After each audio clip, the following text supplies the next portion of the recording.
সম্মানিত দর্শক, সবাইকে শুভেচ্ছা সহ আমন্ত্রণ জানাচ্ছি আমাদের নিয়মিত আয়োজন খেলার জগৎ অনুষ্ঠানে। আমি মিশু চৌধুরী আপনাদের সাথেই আছি। জাতির পিতা বঙ্গবন্ধু শেখ মুজিবুর রহমানের জন্ম শতবার্ষিকী উপলক্ষে অনুষ্ঠিত হয়েছে চতুর্থ জাতীয় জুজুৎসু প্রতিযোগিতা। প্রতিযোগিতায় ৮টি বিভাগের ৩০টি দলের ৩ শতাধিক খেলোয়াড় অংশগ্রহণ করে। পল্টনস্থ হ্যান্ডবল স্টেডিয়ামে এই প্রতিযোগিতা অনুষ্ঠিত হয়েছে।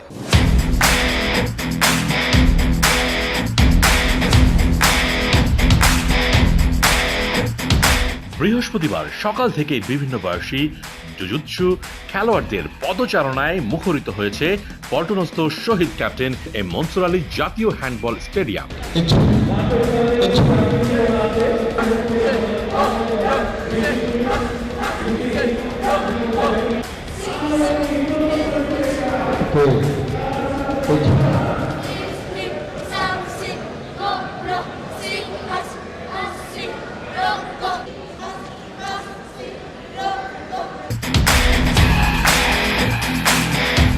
করোনার দীর্ঘ বিরতির খরা কাটিয়ে আবারও মাঠে জুজুৎসুর জাতীয় আসর। জাতির পিতা বঙ্গবন্ধু শেখ মুজিবুর রহমানের জন্মশতবার্ষিকী উদযাপন উপলক্ষে এবারের আয়োজন বাংলাদেশ জুজুৎসু অ্যাসোসিয়েশনের ব্যবস্থাপনায় আয়োজিত এই চতুর্থ আসরের উদ্বোধন করেন অ্যাসোসিয়েশনের প্রেসিডেন্ট ও পররাষ্ট্র বিষয়ক সংসদীয় কমিটির সদস্য গোলাম ফারুক প্রিন্স।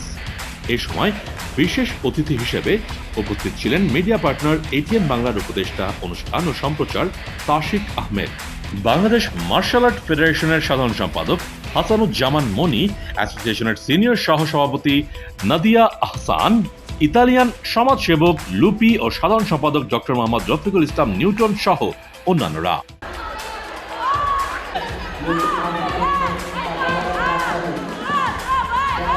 দুই দিন ব্যাপী এবারের প্রতিযোগিতায় জুনিয়র বালক বালিকা 10 থেকে 13 বছর, জুনিয়র বালক বালিকা 14 থেকে 17 বছর এবং সিনিয়র 18 থেকে 35 বছর পর্যন্ত এই 3 বিভাগে 25টি ক্যাটাগরিতে 32টি দল থেকে মোট 300 জন খেলোয়াড় অংশগ্রহণ করেছে। এ সময় অ্যাসোসিয়েশনের সভাপতি গোলাম ফারুক প্রিন্স এমপি বলেন, যুব সমাজকে সামাজিক অবক্ষয় থেকে দূরে রাখতে খেলাধুলার কোনোই বিকল্প নেই। এছাড়া এই খেলার মাধ্যমে সহজেই অলিম্পিকে পদক অর্জন করা সম্ভব। মাননীয় প্রধানমন্ত্রী বঙ্গবন্ধু কন্যা জননেত্রী শেখ হাসিনা আসার পরে আবারও বাংলাদেশের কিন্তু ক্রীড়াঙ্গন কিন্তু আবারও অনেকটা প্রাণবন্ত এবং খেলাধুলা মানুষের বাংলাদেশ যেমন বিদেশেও বাংলাদেশ ক্রীড়াঙ্গনে কিন্তু একটি উল্লেখযোগ্য নাম হিসেবে আমরা বাংলাদেশ। তো সেই দিক লক্ষ্য রেখে আমরা এই জুডিশিয়াল অ্যাসোসিয়েশন আজকে এই খেলাটি আয়োজন করেছি। এখানে আপনারা দেখতে পাচ্ছেন বিভিন্ন জেলা থেকে এই খেলোয়াড়রা এসেছে। আর এটা আত্মরক্ষা বটেই, আত্মরক্ষার মাধ্যম বটেই। তারপরে সবচেয়ে বড় কথা হলো এটা একটি মানে খেলা। আমরা এটাকে খেলা হিসেবেই তুলে ধরতে চাই এবং আশা করি আমাদের আজকের এই খেলার এই চতুর্থ জাতীয় এই প্রতিযোগিতার মধ্য দিয়ে এই খেলাটি বাংলাদেশের প্রত্যেকটি শিক্ষা প্রতিষ্ঠানে প্রত্যেকটি জেলায় উপজেলায় ছড়িয়ে পড়বে। এদিকে মিডিয়া পার্টনার এটিএন বাংলার উপদেষ্টা অনুষ্ঠান ও সম্প্রচার তাশিক আহমেদ বলেন, খেলাধুলার প্রচার প্রসারে এটিএন বাংলা ও এটিএন নিউজের চেয়ারম্যান ডক্টর মাহফুজুর রহমান অগ্রণী ভূমিকা পালন করছে। জুজুৎসু খেলার প্রচার প্রসার ও উন্নয়নে এটিএন বাংলা সাথে থাকবে। এটিএন বাংলা সবসময় খেলাধুলায় সম্পৃক্ত থাকে এবং আমাদের এটা সিএসআর অ্যাক্টিভিটির মধ্যে অত্যন্ত জনপ্রিয় বিষয় এবং আমাদের শ্রদ্ধেয় চেয়ারম্যান ডক্টর মাহফুজুর রহমান সাহেব উনি খেলাধুলার বিষয়ে সর্বদাই খুবই এগিয়ে আসেন এবং আমাদের এখানে নো বলার কোনো অবকাশ নেই, কারণ আমাদের আজকে যে তরুণ সমাজ যেভাবে এগিয়ে যাচ্ছে এবং এই যে জুজুৎসু ফেডারেশনের আজকের আয়োজন, এই আয়োজন সারা দেশে ছড়িয়ে পড়তে হবে এবং এখানে সম্মানিত সংসদ সদস্য সাহেব আছেন এবং প্রিন্স ভাই আছেন এবং একই সাথে নিউটন ভাই আছেন জুজুৎসু ফেডারেশনের।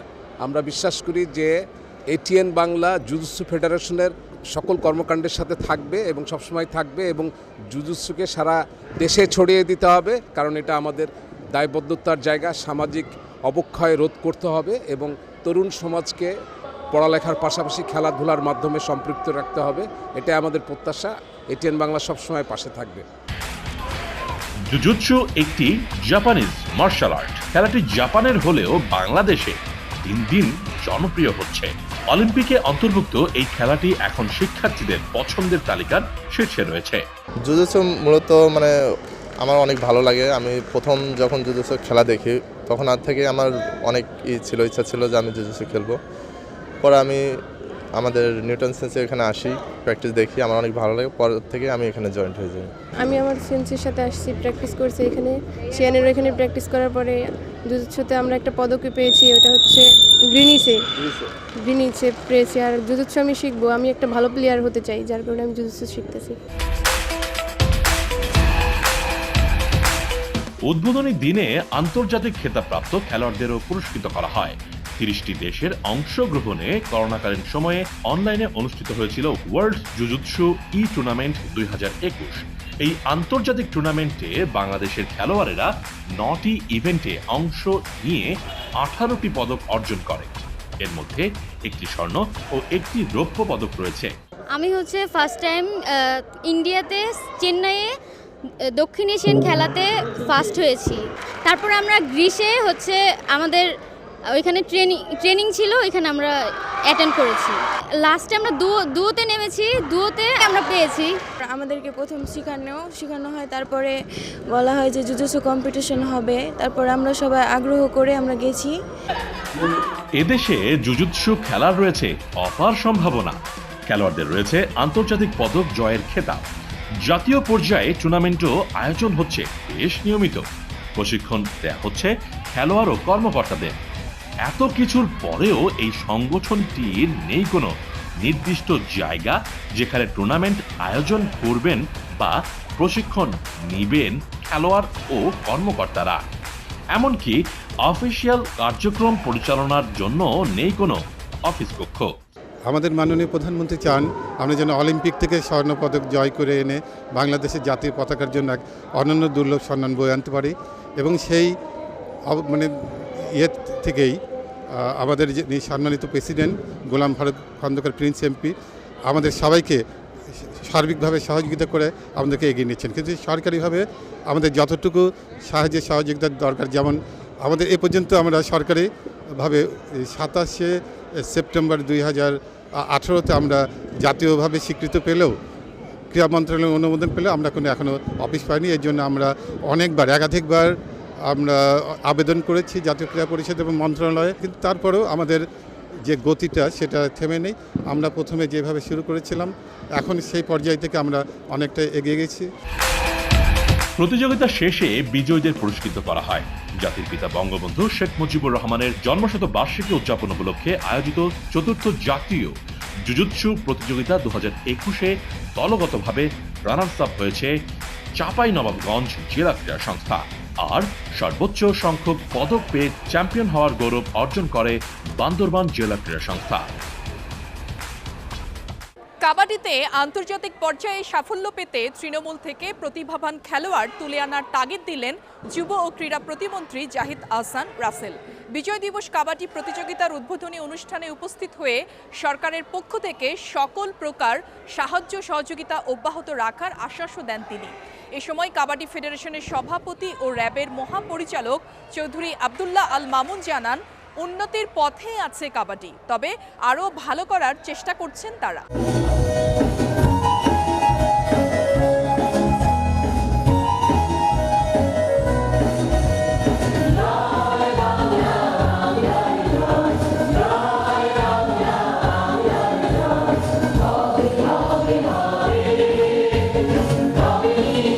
গীত কিংবা নৃত্য সংস্কৃতির অংশ হলেও খেলার মাঠে সাধারণত দেখা যায় না। তবে বিজয়ের মাসে দেশের শ্রেষ্ঠ সন্তানদের আত্মত্যাগের মহিমা নতুন প্রজন্মকে জানানোর জন্য এই গীতি নৃত্যের আশ্রয় নিতে হয়, হোক সেটা খেলার মাঠ কিংবা অন্য কোনোখানে। এবারের বিজয় দিবস কাবাডি প্রতিযোগিতা শুরুর আগে তাই বঙ্গ থেকে বাংলাদেশ গীতি নৃত্যে 1971 সালের 25শে মার্চের ভয়াল কালো রাত থেকে শুরু করে দেশের স্বাধীনতা সংগ্রাম আর বিজয়ের ক্ষণকেই ফুটিয়ে তোলেন বাংলাদেশ শিল্পকলা একাডেমির শিক্ষার্থীরা। উদ্বোধনী অনুষ্ঠানে যুব ও ক্রীড়া প্রতিমন্ত্রী জাহিদ আহসান রাসেল জানান, খেলাটিকে যদি আরও তৃণমূল পর্যায়ে ছড়িয়ে দেয়া যায় তবে আরও ভালো মানের খেলোয়াড় তৈরি হবে। সেক্ষেত্রে ফেডারেশনের প্রতি সাহায্য সহযোগিতা অব্যাহত রাখবে সরকার। কাবাডি ফেডারেশন কিন্তু প্রতি বছর যে ধরনের টুর্নামেন্ট ন্যাশনাল এবং ইন্টারন্যাশনাল আয়োজন করে যাচ্ছে, এটি আমি মনে করি খেলাটাকে আরও বেশি ছড়িয়ে দেওয়ার জন্য কাজ করবে। তবে আমাদের কাবাডি ফেডারেশনকে আমি একটা বিষয় বলতে চাই, এটিকে আরও বেশি তৃণমূল পর্যায়ে এটিকে যাতে নিয়ে যাওয়া হয়, তাহলে আমি মনে করি আমাদের তৃণমূল পর্যায় থেকে আরও ভালো ভালো খেলোয়াড় বেরোয় আসবে যারা ভবিষ্যতে বাংলাদেশকে নেতৃত্ব দেবে। এবং এই ক্ষেত্রে বাংলাদেশ সরকারের পক্ষ থেকে, মন্ত্রণালয়ের পক্ষ থেকে আমাদের যত রকম সহযোগিতা আছে, তারা যদি এই ধরনের কর্মসূচি নিয়ে আসেন বা কোনো ট্রেনিং সেন্টার তৈরি করবেন যেটা সারা বছর সেখানে ট্রেনিং দেবেন, এই ধরনের কোনো কর্মসূচি নিয়ে আসলে অবশ্যই আমরা তাদেরকে সহযোগিতা করব। এবং এই জাতীয় খেলাটাকে অবশ্যই আমি মনে করি আরও বেশি একদম সাধারণ লেভেল পর্যন্ত এটাকে ছড়িয়ে দিতে হবে এবং এর জন্য আমাদের যা যা করা প্রয়োজন আমরা অবশ্যই করব।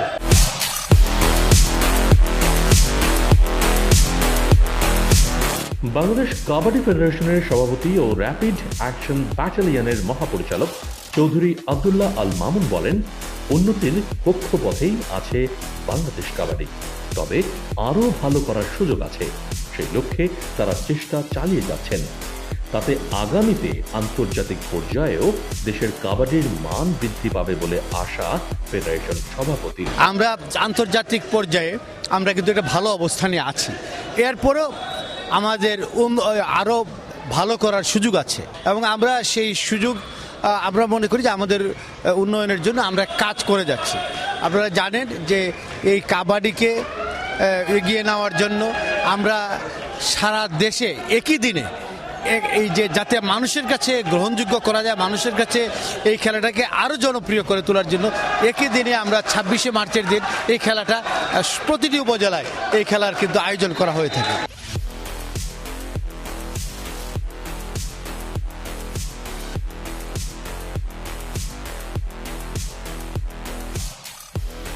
এদিকে কাবাডি ফেডারেশনের সহ সভাপতি শাহিন আহমেদ জানান, খেলাটিকে পেশাদারি পর্যায়ে নিয়ে যাওয়ার চেষ্টা করছেন তারা।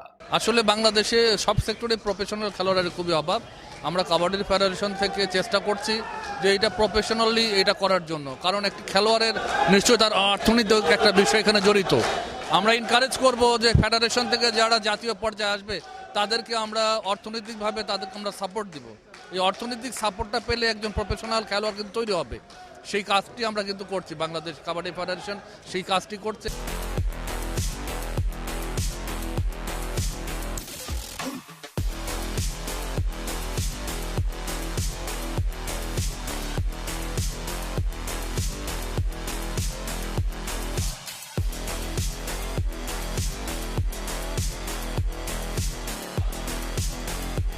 আর ফেডারেশনের সাধারণ সম্পাদক ও ঢাকা রেঞ্জের ডিআইজি হাবিবুর রহমান বলেন, প্রতিবেশী দেশগুলো তুলনামূলক উন্নতি করলেও এই দেশের খেলোয়াড়দের শারীরিক সক্ষমতা কম বলে আন্তর্জাতিক সাফল্য পাওয়ার ক্ষেত্রে কিছুটা পিছিয়ে আছে বাংলাদেশ। তবে বিভিন্ন কর্মসূচি হাতে নেওয়ায় খুব শিগগিরই সে সমস্যার সমাধান হবে বলে আশা সাধারণ সম্পাদকের। কাবাডি হলো পাওয়ার অ্যান্ড টেকনিক দুটো বিষয়েরই খেলা। তো সেই বিষয় থেকে আমাদের দেশের যে ফিজিক্যাল স্ট্রাকচার এবং যে পাওয়ার অফ বডি এবং স্ট্যামিনা, এটিতে আমরা কিন্তু এভারেজেই একটু পিছিয়ে আছি। যেমন আমরা অলিম্পিকে বা এশিয়ান গেমসে কিংবা কমনওয়েলথ গেমসে অ্যাথলেটিক্স কিন্তু আমাদের আসলে খেলার মূল, সেখানে কিন্তু আমরা খুব বেশি ভালো করতে পারছি না। তো সেইভাবে আমি মনে করি যে ন্যাচারালি আমরা এই দিক দিয়ে হয়তো কিছুটা পিছিয়ে আছি। আর আমাদের নিজস্ব যে প্রচেষ্টা, সেই প্রচেষ্টা কিন্তু আমরা কিন্তু চেষ্টা চালিয়ে যাচ্ছি। তো আমরা চেষ্টা করছি সারা দেশে স্কুলে, কলেজে, মাঠে, ময়দানে প্রত্যেকটি জায়গায় এই খেলাটি নিয়ে যেতে। সেক্ষেত্রে বেশি বেশি ট্যালেন্ট আমাদের দিকে চলে আসবে যখন, তখন এর ভিতরে থেকে বাছাই করে আমরা ট্যালেন্টস অফ দ্য ট্যালেন্ট এটা আমরা কিন্তু বের করে নিতে পারবো। মুক্তিযুদ্ধ বিষয়ক মন্ত্রণালয়ের সহায়তা এবং বাংলাদেশ কাবাডি ফেডারেশনের আয়োজনে 8 দলের 5 দিনের এই প্রতিযোগিতা শেষ হওয়ার কথা আজই। গতবারের ন্যায় এবারেও ক্রিকেট টুর্নামেন্টের আয়োজন করেছে royal batch 2000। MP Mohibur Rahman প্রথম বিভাগ ক্রিকেট টুর্নামেন্ট 2021-এ কলাপাড়া উপজেলার 21টি দল অংশগ্রহণ করেছে। প্রতিযোগিতার উদ্বোধন করেন পটুয়াখালী 4 আসনের সংসদ সদস্য ও প্রতিরক্ষা মন্ত্রণালয় সম্পর্কিত স্থায়ী কমিটির সদস্য আল হাজ মহিবুর রহমান মহিব।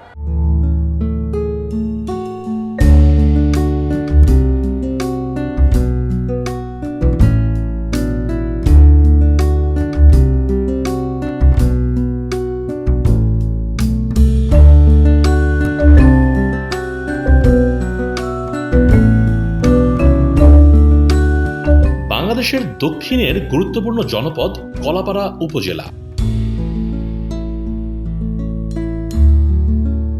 এই উপজেলার ঐতিহ্যবাহী বিদ্যাপীঠ খেপুপাড়া সরকারি মডেল মাধ্যমিক বিদ্যালয় মাঠে প্রথম বিভাগ ক্রিকেট টুর্নামেন্টের আয়োজন করা হয়েছে।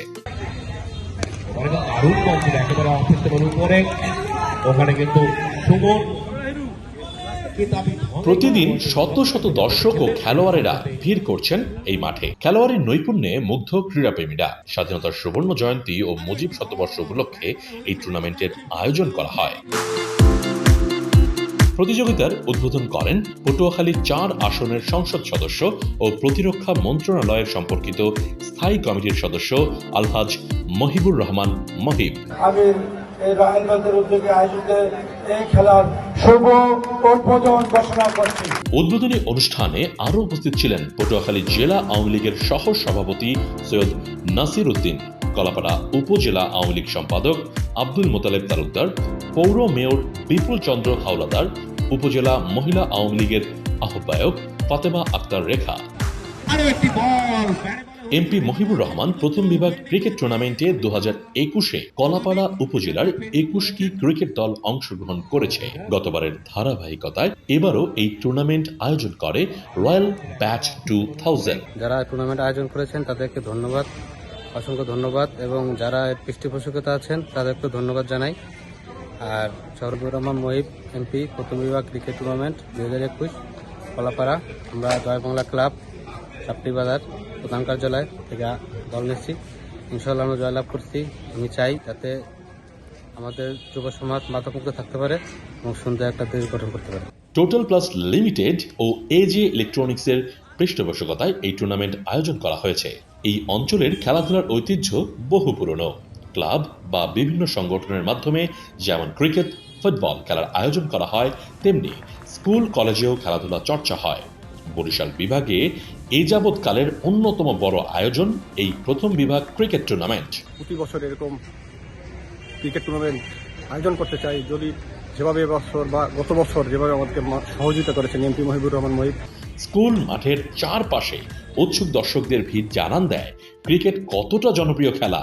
অংশগ্রহণকারী দলগুলোর মধ্যকার হাড্ডাহাড্ডি লড়াই উপভোগ করে উপজেলার বিভিন্ন প্রান্ত থেকে আসা দর্শকেরা। এমন আয়োজনে খেলোয়াড়েরাও বেশ উচ্ছ্বসিত। প্রতি বছর এই টুর্নামেন্টের প্রত্যাশা তাদের যে আমরা তাদের আয়োজকের আমরা খেলা দেখতে পাচ্ছি। কলাপাড়াবাসী খুব আনন্দিত। টুর্নামেন্টের উদ্বোধনী আয়োজন ছিল জাঁকজমকপূর্ণ। স্কুল কলেজের ছাত্রছাত্রীদের অংশগ্রহণ ছিল উৎসবমুখর।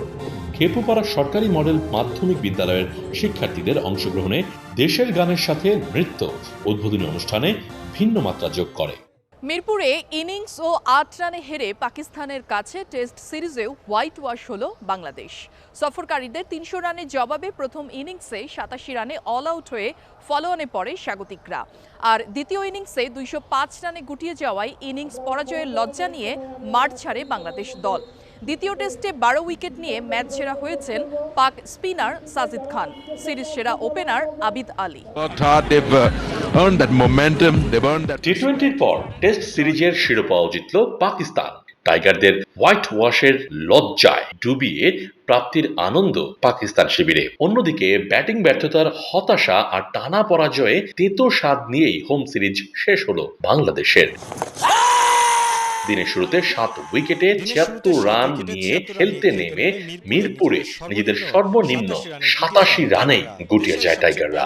দেশের সবচেয়ে বড় পোস্টার বয় সাকিব আল হাসান আর একটু দায়িত্বশীল হলে হয়তো ফলন এড়াতে পারত স্বাগতিকরা, কিন্তু 33 রানে তিনি বিদায় নিলে আবারও ব্যাটিং এ নামতে হয় বাংলাদেশকে। 213 রানে পিছিয়ে থাকলেও পাকিস্তানকে রুখে দেওয়ার সামর্থ্যটুকু দেখাতে পারেনি স্বাগতিকরা। মাত্র 12 রানে 2 ওপেনারকে হারিয়ে শুরুতেই চাপে থাকে টাইগারেরা, আর 25 রানে 4 উইকেট হারিয়ে কঠিন বিপর্যয়ে স্বাগতিকরা। পঞ্চম উইকেট জুটিতে লড়াই করেছেন ৪৫ করা লিটন দাস ও ৪৮ করা মুশফিকুর রহিম, তবে উপযুক্ত প্রতিরোধ করতে পারেননি তারা। ১৪৭ রানে ৬ উইকেট হারালে ধ্বংসস্তূপের ওপর দাঁড়িয়ে একাই লড়েছেন সাকিব। ইয়ান বোথাম, ইমরান খান, কপিল দেবদের পেছনে ফেলে টেস্টে দ্রুততম ২০০ উইকেট ও ৪,০০০ রানের মাইল ফলক স্পর্শ করেন দেশের সর্বকালের সেরা অলরাউন্ডার। তার ৬৩ রানের ইনিংসেই শেষ বিকেলে যা একটু নাটকীয়তা যোগ হয় মিরপুর টেস্টে। তবে সাকিব বিদায়ের পর জয় পেতে খুব বেশি অপেক্ষা করতে হয়নি পাকিস্তানকে। টাইগারদের ২০৫ রানে গুটিয়ে দিয়ে হোয়াইট ওয়াশের আনন্দ সফরকারীদের। টেস্টের ২ দিন বৃষ্টিতে ভেসে যাওয়ার পরও ইনিংস ব্যবধানে পরাজয়টাই বেশি পোড়াচ্ছে টাইগার ভক্তদের।